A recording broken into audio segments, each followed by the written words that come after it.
It's been more than 9 months since we embarked on this journey to complete this Dansco Lincoln Penny album from Coin Roll Hunting Penny Boxes.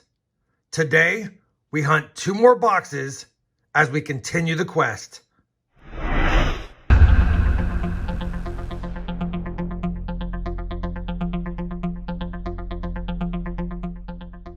Hey everyone, it's RobFindsTreasure and welcome back to my channel. Today's episode, which is episode 60, has 2 local boxes for me from Texas, boxes 105 and 106.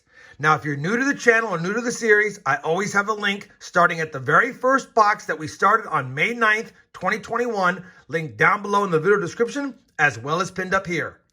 For those of you already caught up, last episode, we slotted a scent. We have 192 out of 234 through 104 boxes. That being said, I took a look in the album and we still have 12 more dates that have more than 25 million pennies minted for the respective years and mints. And I'm not saying we can't find the ones with less than 25 million, it's just a lot more difficult. I'm hoping one of these boxes has one of those cents so we can slot another. Now, I will give you a look at the album at the end when we compare the finds that we get from the boxes to the album to see if we have any upgrades or additions. In the meantime, we're going to slide this to the side and get this hunt started. Now, I will say in advance that I did pop the tops of both boxes and I did take a peek, and we do have circulated scents. And in this box, I did notice on the first row, we had 1 wheat scent ender, so we know we're going to have at least 1 in the box for sure. After popping the top on the second box, I did notice we had circulated scents, and that's a good sign because that means we do have 100 rolls to hunt, but I didn't see any wheat scent enders on the first 10 rolls in the second box. All right, you guys know the drill. We're going to get the hunting started. Obviously, roll 5 or 6, wherever that one was, will be one of our first wheat scents unless we have one before it. Fingers crossed, we see you soon and often rather than very rarely and not so often. Well, it's always a good sign knowing we have a wheat scent ender, and in roll 1, we're already going to have another wheat scent, but it is only the first one of the hunt until we get to the end coin. It's just a 1944 Philadelphia, but like I said, it gets us started early. Roll number 4, wheat scent number 2. A 1952 Philadelphia. Roll number 5, wheat scent number 3. And that's a 58 Denver.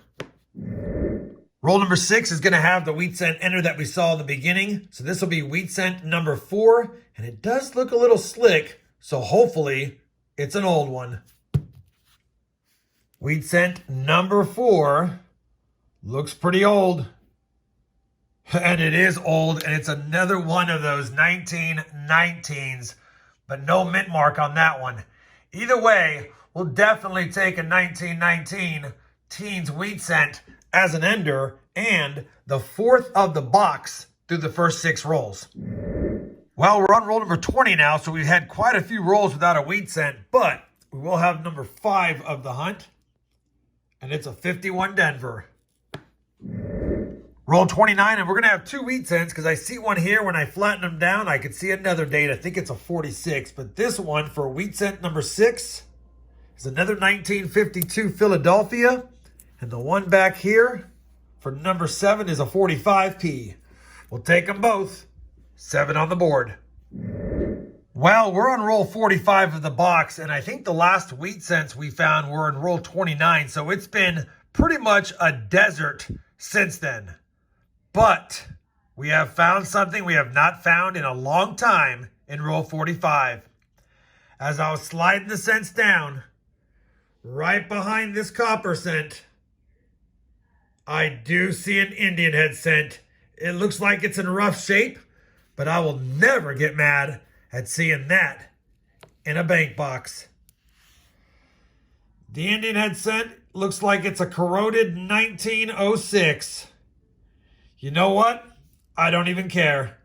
We will definitely take an Indian head scent. Let me just confirm it's not an 08, although, yeah, 1906. Unbelievable. 116-year-old scent found in circulation. And like I said, even though it's ugly, it's still beautiful to find one. Couple of oldies on the board, but still only 7 wheat cents now, but with an Indian head scent. Let's get back to the hunt. See if we can grab a few more good finds in box 1. Roll 47. Wheat cent number 8 towards the back of the roll.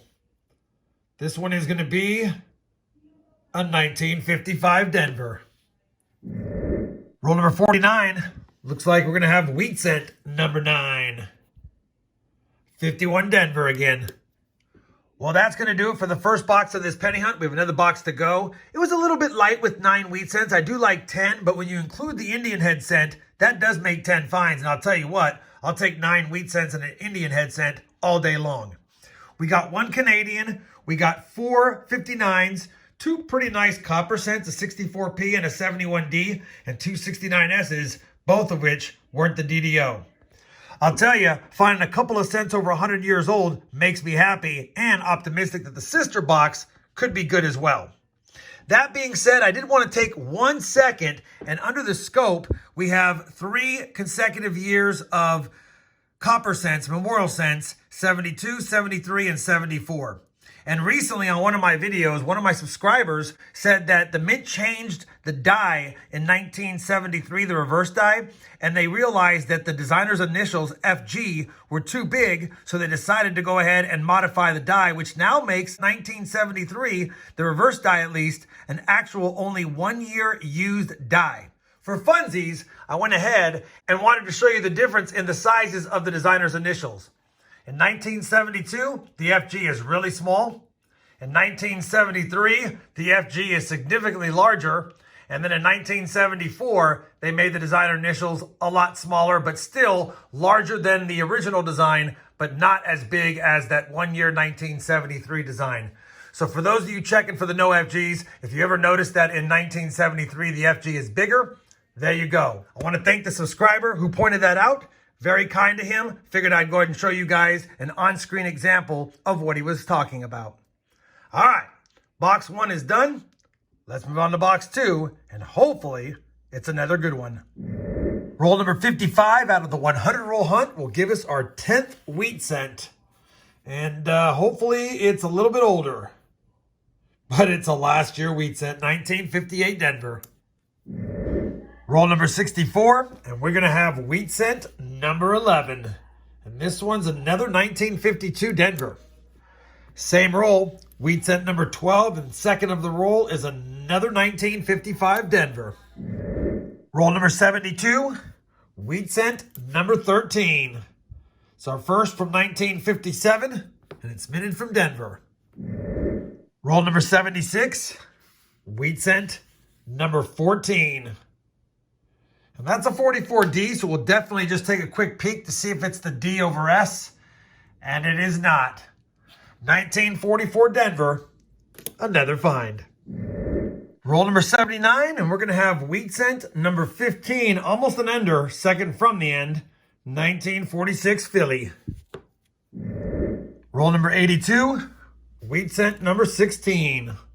Looks like a fairly nice one, probably late 50s. Nope, early 50s, 1950 Denver. Well, that's going to wrap it up for the second box of this hunt, and the second box was definitely lighter. We got 16 wheat cents and an Indian head cent on the board. 9 wheats in the first box, 7 wheats in the second box. Lighter on the wheat cents than I like, but you can't get mad at getting an Indian head cent in a box hunt, and whenever you do, it's always a good box hunt. We did score 2 Canadians, 7 59s, 3 nice copper cents, and a couple of 69Ss, none of which were the DDOs. Speaking of copper, we pretty much filled the copper cup. That also makes me happy. Despite finding the Indian head cent in a 1919, most of the other cents we already have, if not all of them. I'm pretty sure we got every single one of them, and I don't think any of them is in quality enough shape that it's going to upgrade something in the book. But we do got to look at the book, so let me do that and bring you back. Well, I've compared the finds to the album, and we didn't have any additions, but we did actually have 3 upgrades. We were able to slot a much nicer red example of a 74D. I'll take that. We also went ahead and upgraded the 52P. I had a little bit of damage on the other one. I know it's not a great example, but it still has great detail, even though it's brown. And then we also upgraded the 44P because it doesn't have any damage, and the other one had some scuffing on it. So 3 upgrades at this point in the game I will take. At the end of the day, though, we now have 106 boxes hunted, and we're stuck at 192 out of 234 cents found. And like I've said in previous episodes, it's definitely getting tougher because even though we had a good hunt and found an Indian head cent from 1906, there were no additions to the album. Well, that's going to wrap it up for today's 2-box penny hunt, guys. I know we didn't have any additions for the album, but whenever you find an Indian head cent in your boxes, you can't get mad at that. If you guys enjoyed today's video, please consider giving me that thumbs up. And if you want to watch other videos that are pretty fun to watch, check out this one next or even that one. Anyways, as always, everyone, happy hunting and thanks for watching.